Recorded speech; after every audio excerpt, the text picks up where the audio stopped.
Assalomu alaykum aziz kanalimiz kuzatuvchilari, kanalimizga xush kelibsiz. Agar kanalda yangi bo'lsangiz obuna bo'lishni va videoga like bosishni unutmang. Bojlar mening sevimli so'zim. Tramp xalqqa murojaat qildi. U 20 daqiqalik nutqi davomida o'zining iqtisodiyotdagi yutuqlarini maqtadi. Baydenni yana bir bor tanqid qildi. Ammo Ukrainani ham, Venesuelani ham tilga olmadi. AQSh prezidenti Donald Tramp chorshanba kuni kechqurun Vashingtonda millatga murojaat qildi.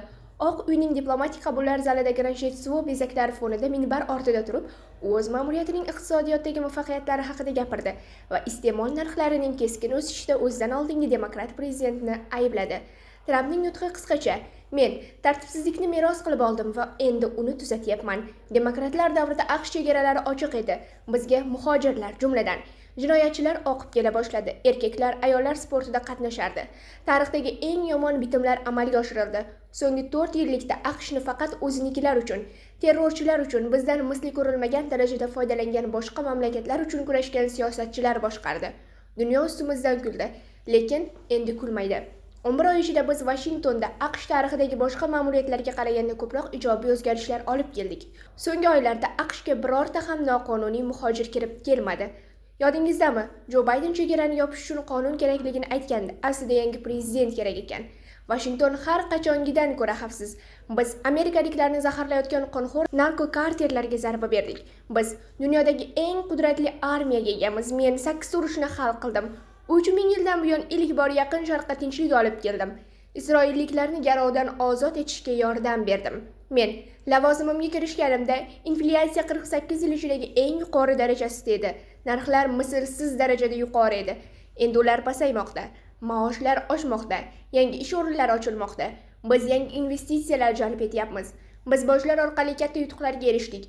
Bojlar mening sevimli so'zim. Endi pullar AQShga rekord hajmlarda qaytmoqda. Siz o'zgarishlarni har kuni ko'ryapsiz.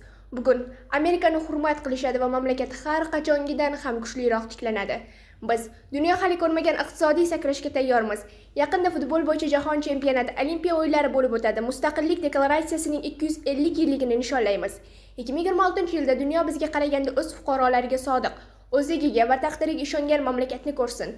Mayli, hasad qilishaversin. Tramp respublikachilarning sog'liqni saqlash to'g'risidagi qonun orqali subsidiyalar berish o'rniga to'g'ridan-to'g'ri aholiga pul tarqatish va tibbiy sug'urta xarajatlarini qoplash to'g'risidagi taklifini qo'llab-quvvatladi. Bu taklif hozircha AQSh Kongressi yetarlicha qo'llab-quvvatlovga ega bo'lmadi. Men pul to'g'ridan-to'g'ri odamlarga borishini istayman. Bundan faqat sug'urta kompaniyalari yutqazadi, dedi Tramp. Uning millatiga telemurojaati Reuters'ning izohlashicha, avvalgi ma'muriyatdan norozilik bilan to'lib toshgan Tramp migrantlar bosqini, zo'ravonlik jinoyatlari va transgenderlar huquqlaridan shikoyat qilgan. Trampning so'zlariga ko'ra, demokratlar oziq-ovqat narxlarini ham oshirib yuborgan. AQSh prezidenti tashqi siyosatga kam e'tibor qaratdi.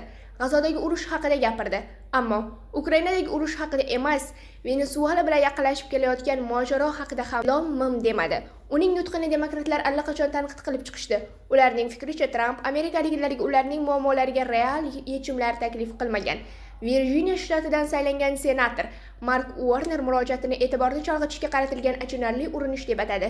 2028-yilda prezidentlikka nomzod bo'lishi kutilayotgan Kaliforniya gubernatori Gavin Newsom esa Trampni nazarda tutgan holda ijtimoiy tarmoqlardagi sahifasida 700 martadan ko'proq men so'zini yozib chiqdi.